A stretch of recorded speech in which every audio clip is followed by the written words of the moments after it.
Alright, so today we are going to be replacing a lot on this 2006 Ford Explorer. We're going to be doing lower and upper control arm, the whole tie rod and tie rod end, and also the sway bar end link, along with an entirely new strut on the passenger side of this Ford Explorer. As you can see, it has a few miles on it, and it's time to be replaced. The first step is jack this baby up. Right here is a great place to jack, and we got jack stands along the frame on both sides, and an extra little jack stand down there just in case. Next, you're going to want to take the tire off, and we already have these bolts loose. So now that we have the wheel off, we went ahead and we sprayed all the nuts that we know we're going to be hitting with penetrating oil, and there's some on the back side of the brake here that will also have to be removed to take the brake off.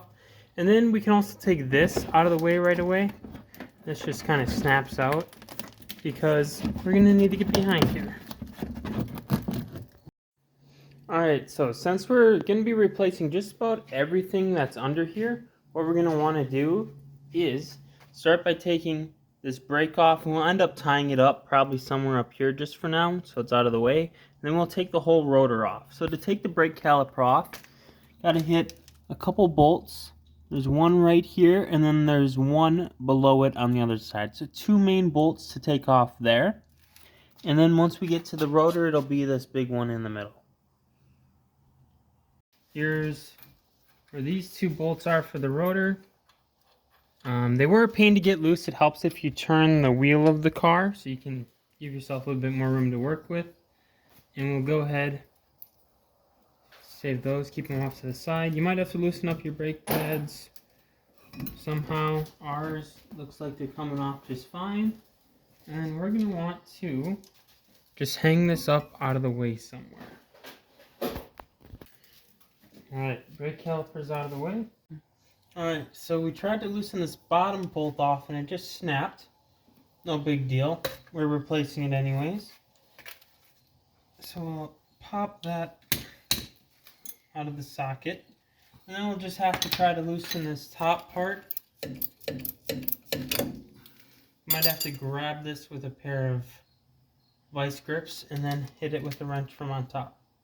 So when we tried breaking the top bolt, it also just snapped right off. So this whole piece comes apart in pieces, and it'll be assembled in pieces too.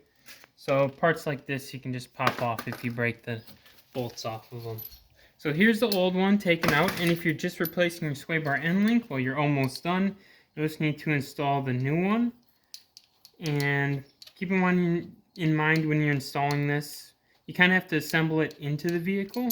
And next we're just going to take this strut bolt out. And here's our big strut bolt. So next we're going to take this bolt out at the bottom of the control arm.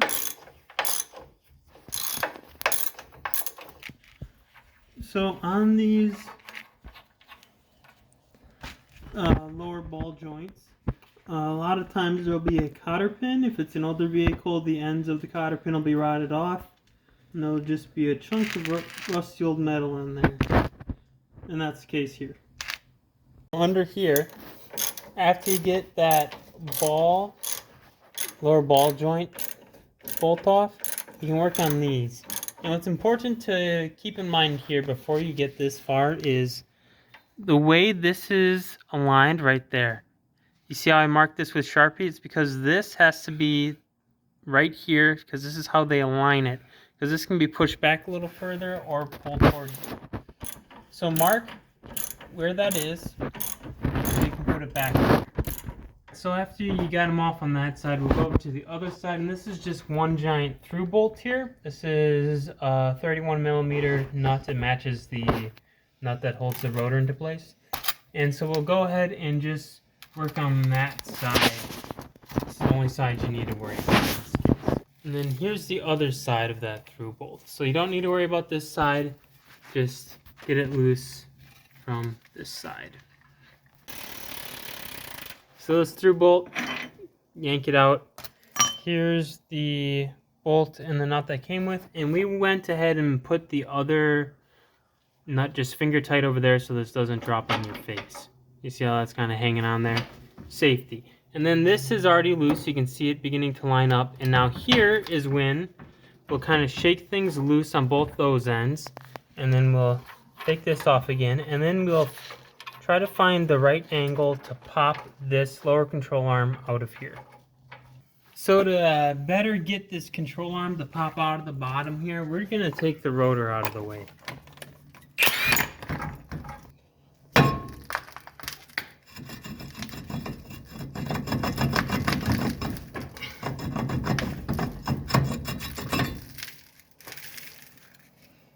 And here's what we're working on. Alright, so with the rotor out of the way, we got nice access to this tie rod. And what we're going to do is we're just going to go ahead and impact the bolt under there. Get that one knocked loose.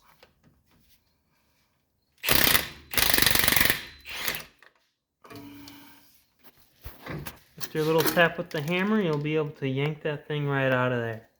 Then to get a better angle to get that lower control arm out, we're going to need more flexibility here. So we're going to take this bolt off, disconnecting it from the upper control arm so we can wiggle on things more. And after a little hammering, it'll pop loose.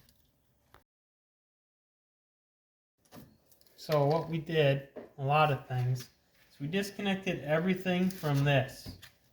Alright, we popped the CV axle out. We have that top part disconnected and the tie rods disconnected. And now we have lots of flexibility to get this lower control arm detached from here. So now we're going to try to wiggle and do that.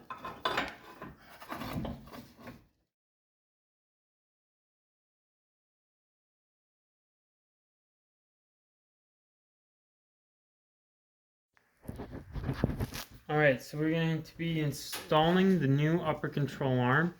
We have this corner dropped in, and kind of just shoved that one back there, and then we're going to wiggle this corner in. Alright, and then it dropped into place. Now keep in mind you're going to have these, and these are just going to slide up, and then these hooks are going to hook into holes. So the hooks should be facing this way. We already have one in over here. And then this will just slide up onto that bolt, and the hooks will go in the holes. Alright, so since we're using the old nuts here, we're going to put some thread locker onto the bolts. So we have one up in here. This shit's fucked. So we're just going to put a little bit on each of these.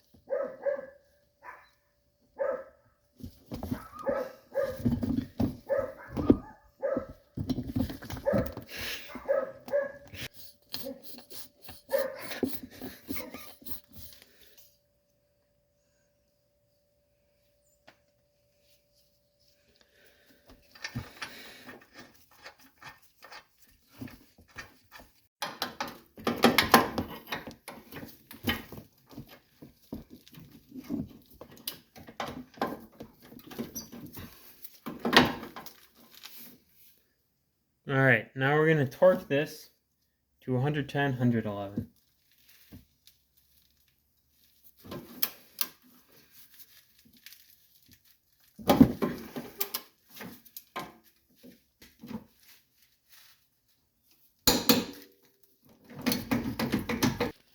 So once your upper control arm is done, it should be parallel, so it'll look like it's on a little bit of an angle, but that's actually sitting flush.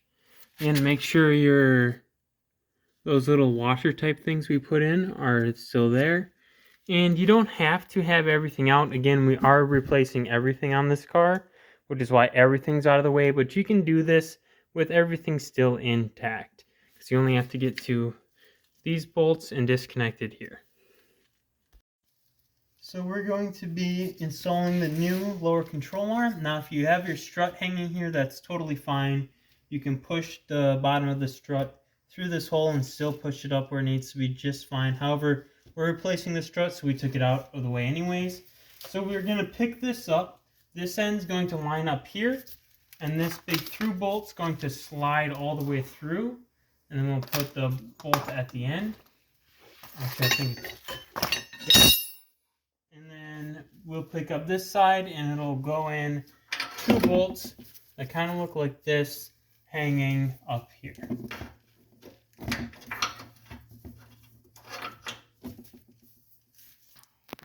Alright, so before you get your bolts tightened all the way, make sure you have it lined back up to where it was before.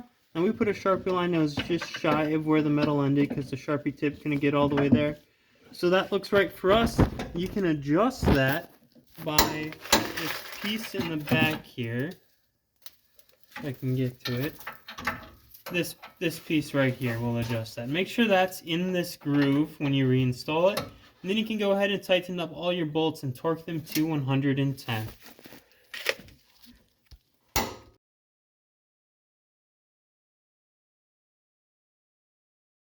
So when replacing the old tie rod, you should ideally be able to spin off this end and then count how many rotations it takes. So when you put the new one onto here, you know how far to spin it on. Now that didn't exactly work here because this is so old it was not going to come off. So instead we measured it. You measure it from the center of here to the end of this, and that was exactly 16 inches. So we know to make from the end of here to the middle of here 16 inches when we screw our new one on. And we had to cut this in half anyways because we needed to get the boot off because the new one did not come with a boot.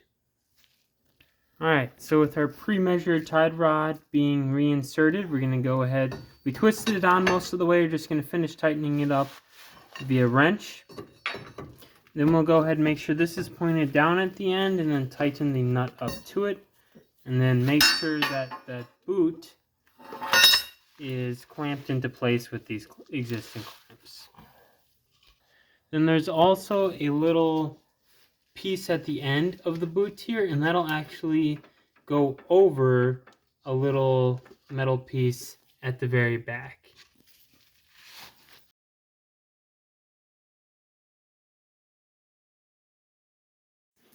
So we're installing the new strut. What you have to do is drop the end into this hole, kind of sideways, twist it, and then drop it lower, and then you'll be able to wiggle the top into there. It goes in really easily. Now the only hard part is you have to get these screws, or these nuts, started on the top of there. You see I have them just started. We'll get those so it's just hanging in here. Then we'll try to lift the strut up itself a little bit higher into this hole so we can put the strut bolt through the side here. So we got the strut bolt halfway through, which pushed this up further, and now we can drop a big extension socket wrench from the top all the way down to get that back one. And then these front two here I'm able to reach with an box end wrench from the outside here. Alright, so we were able to get this bottom bolt all the way through. We had to loosen up the lower control arm a little bit, wiggle and push and pry, and we were able to get it to go through. And now we can go ahead and retighten up the lower control arm. We will reinstall this bolt and we'll start putting things back together. Now finishing up the lower control arm, we have this big through bolt back here. Now this is supposed to be torqued to 257 foot-pounds. No one has a torque wrench that goes up to that far, so we're going to go and get started with the impact wrench. Not no one. We don't have one. No one has one. They make them. So finishing up the lower control arm again, we are going to be jacking up just to put a little pressure on this lower control arm as if there's a little bit of weight riding on the vehicle. We're going to apply some red thread locker to the end of this bolt as it comes through a little bit, and then this strut bolt on the bottom here will be pushed through and then torqued to 258 foot-pounds if you have that capability. Alright, so we're going to be installing the new sway bar end link. So we took apart what it came as and put it in order in the way we have to put things back on. So we're going to start by dropping this in the top, and then we're going to have this piece, and the shaft go on right away.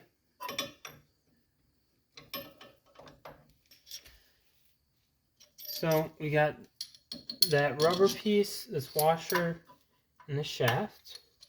I'm going to pull this down a little bit so I can lift it up, and then we'll push it back through here a little bit. And what goes on this side will be another washer and another rubber piece. So just make sure you're kind of assembling it into the car. Beton.